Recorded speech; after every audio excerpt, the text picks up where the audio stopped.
Hello guys, welcome back to my new channel. এখানে Russell viper আইছে guys, আপনারা সবাই সাথে থাকুন গাইস। রাসেল ভাইপার আইছে, রাসেল ভাইপার ওই কর্নারে, বাথরুমের ওই কর্নারে। আমাকে এই বাথরুমটা অনেক দিন ধরে পড়ে আছে গাইস। ওই কর্নারে এটি বসে আছে, ওই কর্নারে ই করতে গেছি লাঠি দিয়ে। এখানে এদিকে আনি, আমাকে কামড় দিতে আসতেছে। আমাকে ছবল দিয়েছে কিন্তু আমাকে কামড় দিতে পারেনি। জি জি জি সামনে আমার গাইস রাসেল ভাইপার।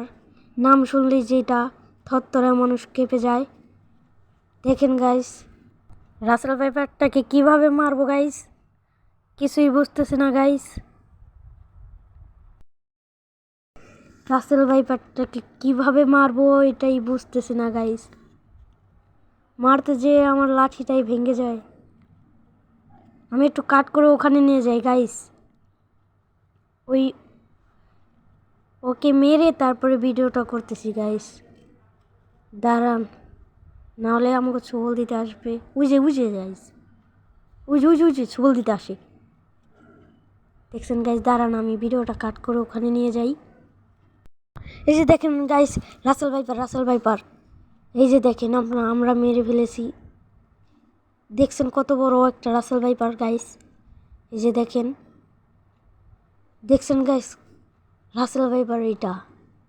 এখন আব্বাই বলতেছে এটা কোন দিক দিয়ে ফালাবো, আমি বলতেছি বাথরুমের ওইখানে ফালাই দাও, যদি আবার উঠে ছবল মারে।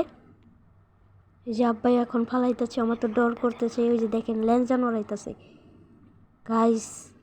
আপনারা সাথে থাকুন। আমরা এটা ছেড়ে দিতে চাইছিলাম কিন্তু আমার ছবল দিতে আসতেছে। এটা ছেড়ে দেবো কীভাবে আমরা বুঝতেছি না। ওই যে পড়ে গিয়েছে, এখনো জিন্দা আছে গাইস। কিছুই করি নাই, খালি একটা মাথায় বাড়ি মারছি, এখনো জিন্দা আছে, খালি অজ্ঞান হয়ে গেছে গাইস। আপনারা সবাই সাথে থাকুন। রাসেল ভাইপারকে মেরে ফেলেছি। আশা করি ভিডিওটা অনেক ভালো লাগছে। Tata guys.